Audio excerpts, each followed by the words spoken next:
teenage girl was raped today in her home in Contra Costa County, and though officials are not saying it was the work of the East Area rapist, they do say the crime was committed in his style. Betty Ann Bruno has more. Law enforcement officials from every police agency in Contra Costa County tonight are looking for the man who raped a 13-year-old Walnut Creek girl early this morning. The young victim was attacked in her Rancho San Miguel home. Police say she described her attacker as a white male, 6 feet tall, weighing 185 pounds. Was wearing some type of a mask or a hood. I was wearing shorts and a t-shirt. He apparently was in the residence for approximately 45 minutes. We don't know how he gained entry. She was bound. He raped her. He didn't bother anyone else in the residence, and the young girl's father and older sister were inside the residence at the time, were unaware of the attack. Johnson said her assailant may be the East Area rapist who is suspected of committing at least 4 other rapes in the same area, or he may be an imitator. Police are urging everyone in the Concord, Walnut Creek, and San Ramon area to be on the lookout and to report strangers in their neighborhoods who seem to be just hanging around or displaying any other suspicious behavior. This is Betty Ann Bruno in Walnut Creek for the 10 o'clock news. Good afternoon, and welcome to True Crime Mysteries. Today, we'll be continuing on with the Golden State Killer. This video will feature his era as the East Area Rapist. This will detail his crimes from 1976 to 1979. When we left off, he had begun to get a taste for violence. His attempted abduction was thwarted, leading him to evolve and adapt. Let's get into it. Rancho Cordova, a suburb in the Sacramento area in the early 1970s, was considered a sleepy and safe residential area perfect to raise a family. In the 1950s, Aerojet had opened its headquarters there, which had caused a residential housing boom, turning the open vineyards into neatly organized neighborhoods of single-story homes. However, it wasn't a perfect community. Memories of the 1970s were littered with both positive, hot summer days spent by the river and those that weren't so fondly looked upon, such as homelessness and drugs. By far, though, one needs only mention a name to stop folks who grew up in that area in the 1970s dead in their tracks. The East Area Rapist, or EAR. This was the first community he plagued with escalating violence. It meant something to him, as even when they thought he had moved on to a different area, he would keep coming back.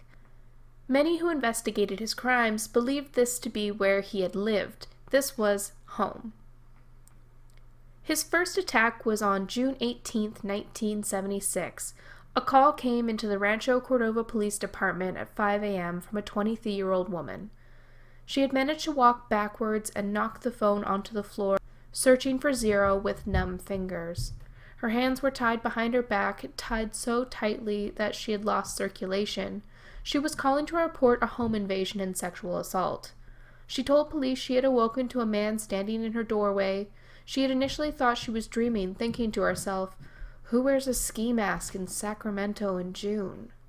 before realizing the danger before her. She noted that the mask was strange. It was white with a coarse knit-like material with holes cut out and a seam right down the middle. She also noted he was about 5'9", moderately muscular, wearing a navy blue t-shirt and gray canvas gloves. She also noted he had very pale legs with dark hair and wasn't wearing pants. He was breathing heavily and holding a knife. "If you make one move or one sound, I'll stick this knife into you," he whispered. He had brought his own rope and tied her hands, then opted to take a sash from her closet and use that to bind instead. In between assaults, he could hear him in the house ransacking. From her bedroom, she could hear him opening drawers and rifling through their contents. He spoke in a low, guttural whisper through clenched teeth. He had cut her above her brow, which she had felt was an accident, but police had concerns he was testing his limits for violence.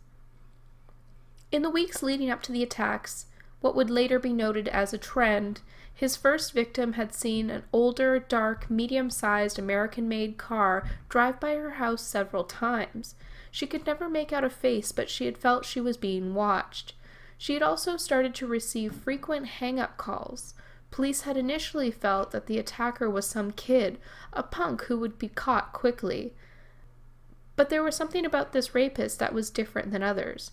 He was careful not to remove his gloves. He had meticulously learned his victim's schedule, and although the house had been thoroughly ransacked, he had only stolen relatively low-valued items. He would continue this trend, attacking single women who either lived alone or with small children. He would bounce around different suburbs in Sacramento, Rancho Cordova, Carmichael, and Citrus Heights.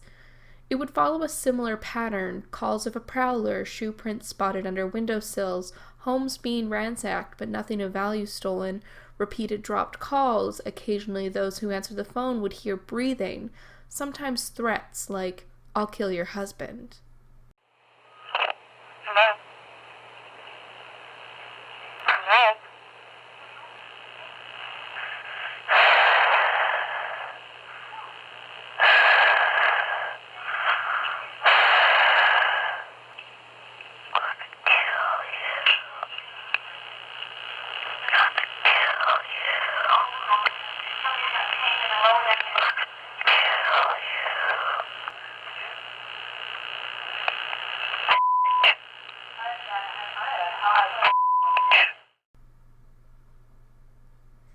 In 1976, he totaled 10 victims. His fifth victim, Jane Carson, recalled cuddling her son in the early morning hours on October 5th when she heard someone running down the hall.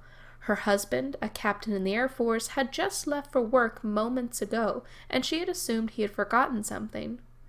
"Jack, is that you? Did you forget something?" A man wearing a ski mask entered her bedroom. He was holding a butcher knife.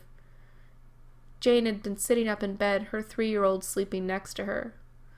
"Shut up, or I'll kill you. I just want your money," he whispered through clenched teeth. "Okay, whatever you want," Jane complied. He bound, blindfolded, and gagged both Jane and her son. He then picked up her son and moved him out of sight. Jane, who was also in the military, was now in full panic, not knowing where her child was. He repeatedly told her to shut up. She said that must have told her at least 50 times. He raped her. Before he left, he returned her son back onto the bed beside her. When she knew the intruder had left the home, she ran to the neighbors and got help. The attacker had entered the home through their son's bedroom window, only moments after her husband had left. Only 2 weeks prior, they had been victims to a strange burglary, where the intruder had entered through their son's window as well. The thief had taken 10 rings, but had left behind some jewelry that had been stolen from their neighbor's home. Police had been certain it was the same guy, whose primary objective had never been theft. Jane and her husband hadn't been concerned about a rapist in the area, because there had been a media blackout at the time regarding the crimes of the East Area Rapist. Jane would later tell media outlets that she would have taken greater precautions had the police been forthright with what they had known about the attacks.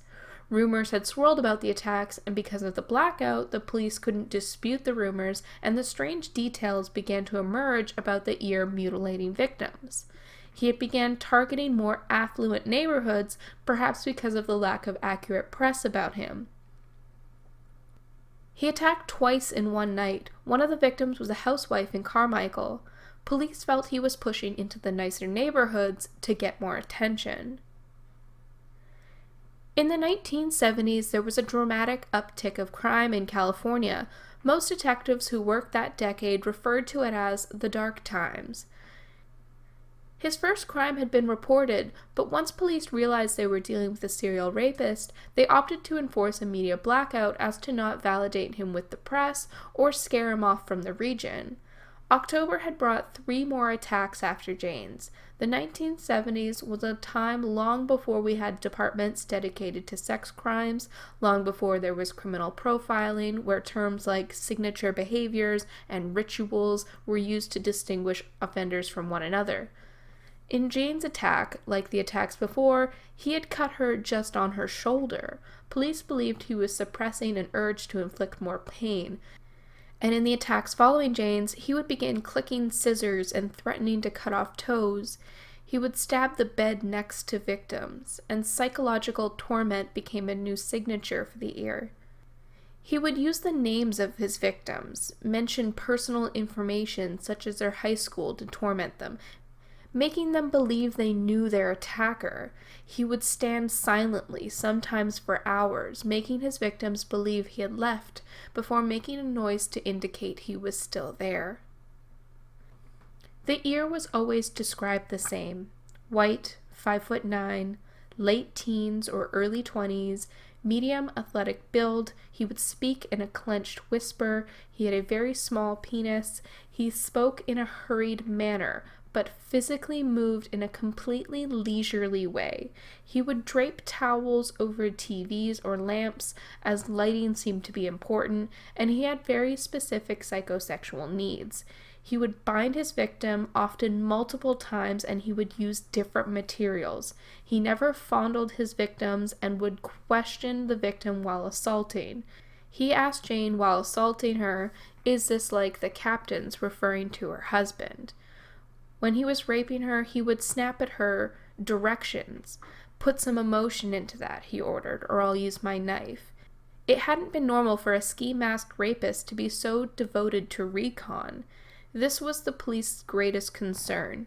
They were dealing with someone different, something they had never seen before. After his attack in Carmichael, 500 people attended a town hall regarding the attacks on November 3rd, and the following day the Sacramento Bee, a local paper, published an article about the 8 attacks that had occurred so far in 1976.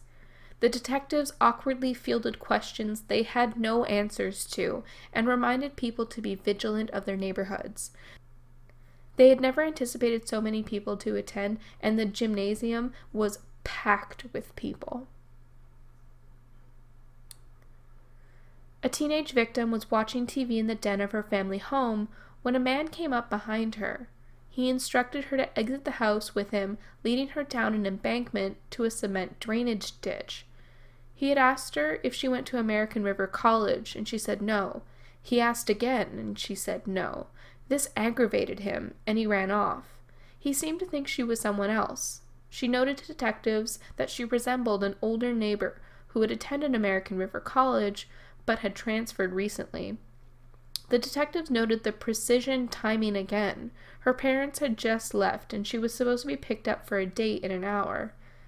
He seemed to have let her go without harming her because she hadn't been the victim he had intended to abduct.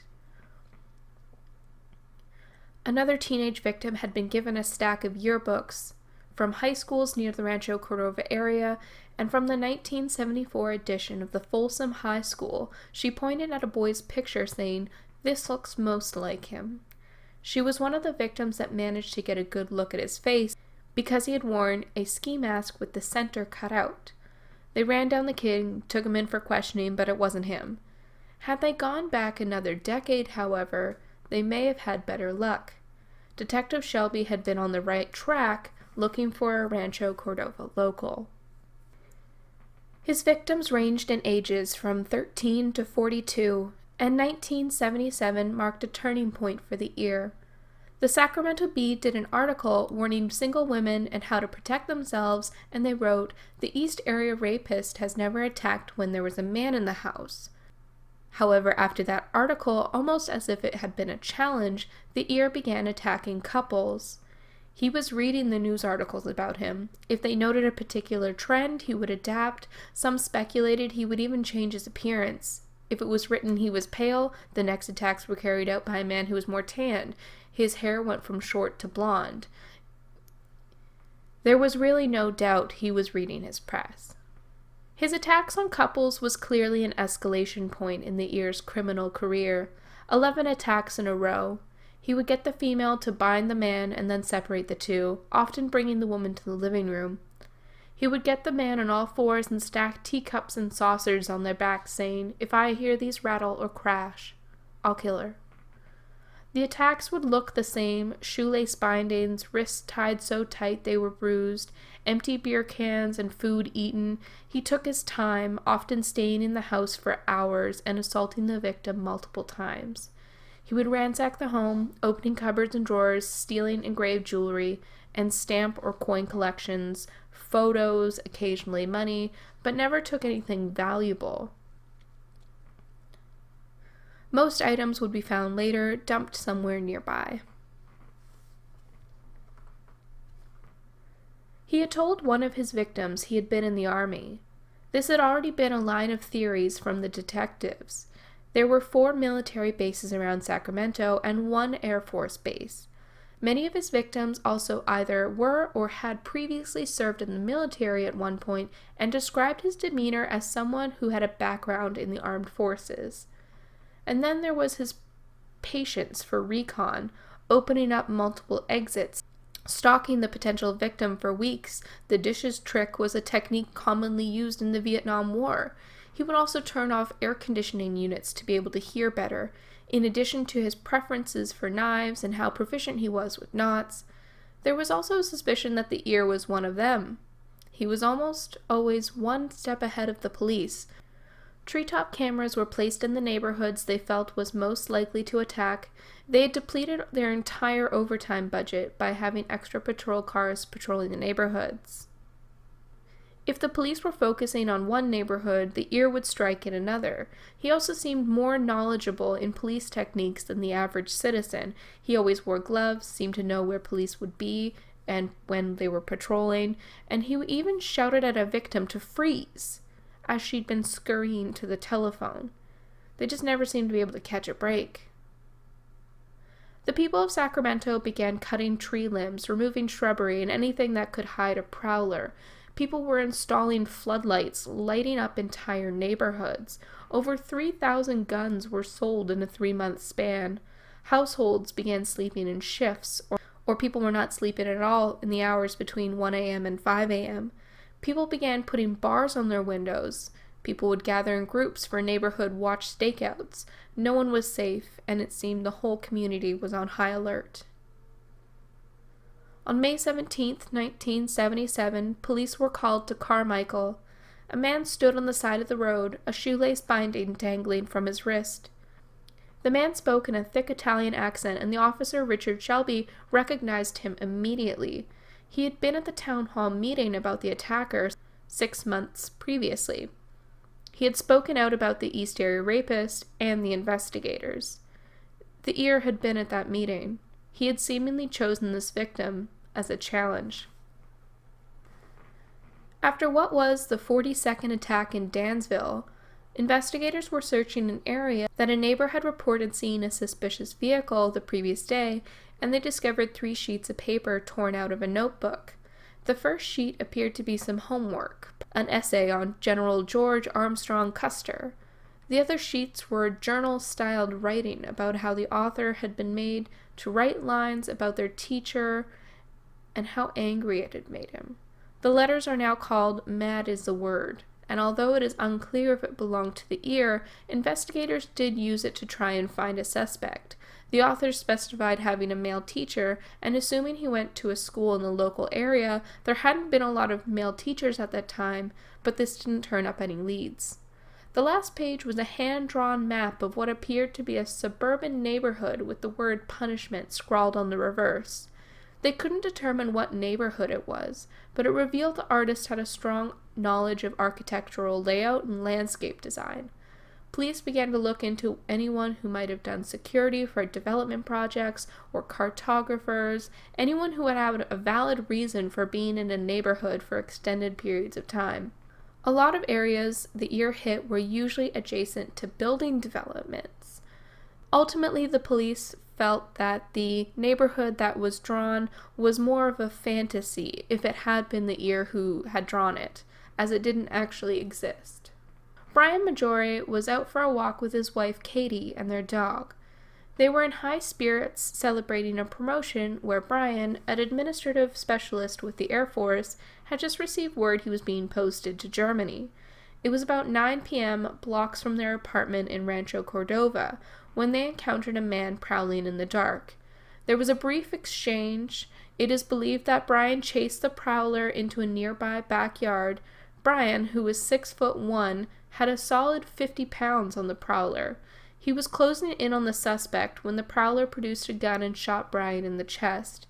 The prowler came around the house and chased down Katie, who was running away, and fired. She was shot fatally. It was initially thought to be unrelated to the ear, but at the scene, a pre-tied binding made of shoelaces was found near a window of a nearby home. The young couple, only in their early 20s, murder rocked an already terrified community. A witness looking out the window witnessed the entire scene. They were able to describe the shooter as wearing a ski mask, brown leather jacket, with dark, quiet shoes. At this point, the ear only killed out of necessity, only in times when he felt there was no other way out. The majority's murders marked his second escalation of violence resulting in murder. During his attacks, he began telling victims he would start killing. He would tell them that he wanted them to relay messages to the police and that he wanted to read about them in the papers. There was a brief break in the summer of 1978. His last attack had been in June, and for a while everyone breathed a sigh of relief. Police had begun being reassigned to new cases, hopeful that the man terrorizing Sacramento was in prison, or better yet, died. Their hopes were quickly disregarded as attacks began again the following October. His attacks began to stray further and further from Rancho Cordova, stretching south all the way to San Jose, then suddenly back to Rancho Cordova and back down to Walnut Creek. The summer of 1979 also saw a break. Like he began to take summers off, only to start again in the fall. Police believe there was a strong connection to an academic calendar as he took large breaks between July and October, and attacks never happened on school holidays.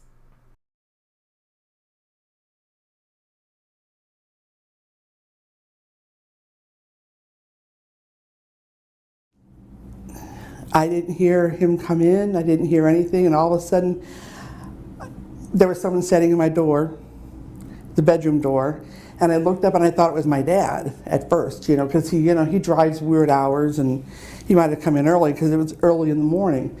And nope, it wasn't my dad. So he came in, he had a ski mask on, and jumped on the bed and had a knife. And I don't exactly remember what he said, but something to the effect of, don't scream, don't, whatever. And tied my hands behind my back. He put a cut over my eye, but I didn't even realize that it had been cut. And I guess part of what he said is that, I don't know what he said. I just remember feeling extremely threatened. After it was all over and done with, he went through the stuff in the room, took money out of my purse, took some coin books and stuff that I had, and took a piece of jewelry. It was just something that I had just gotten. I don't even know what it was. And I laid in the bed for, it seemed like forever, because I never heard, I was waiting for the door to close, and I never heard the door close. So I was afraid to get up to see, and finally I said, okay, this is do or die. I don't hold it against him. There's something wrong with him. There's something not wired right or whatever, for someone to, to do this continually. So is that something, either he had some trauma or he had something that caused that? I have no idea. But I know it's not good to hold hate in your heart and all that, and I don't think I do. I'm just a lot more careful. I don't want him to be dead because I think that would have been the easy way out for him. And I don't want that. I'd rather, him be tried and convicted and spend the rest of his life in prison. there's been anniversaries that have gone by, you know, it's been like the 20th of June, and it's like, oh, the 18th came and gone. That's good. I'm done. And then there's sometimes it just, I wake up and I'm upset, and I don't realize what I'm upset about, and then all of a sudden, oh, it's the 18th. I'm not as open as I used to be. I used to, like I said, if I'm in a crowd, I'm on the outskirts. I'm not in the crowd. Even if it's a bunch of people I know, I'm not in the crowd. I'm more on the outskirts watching everybody. You know, it's like there's no one behind me type thing, you know. I can see everybody, and no one can, I can see everybody looking at me, let's put it that way. And that wasn't like that before. Every now and then you get the little thing, little like sharp, tinglies between the shoulder blades. I'm like, someone's watching me, and you turn around and look, but I don't. That's gotten a lot better. It doesn't happen a lot anymore. This is where we're going to end part 2. In part 3, we will pick up in the fall of 1979 all the way to 1986 when he finally moves to Southern California and takes a new name, the original Night Stalker. This was a really long one, and thank you for sticking with it to the end. If you liked the video, please give it a thumbs up, and please comment down below if you like these bigger deep dives. Liking and commenting really helps the channel out immensely, and I usually respond to your guys' comments. If you haven't subscribed yet and you've gotten this far, you really should, because I make content just like this and you don't want to miss it.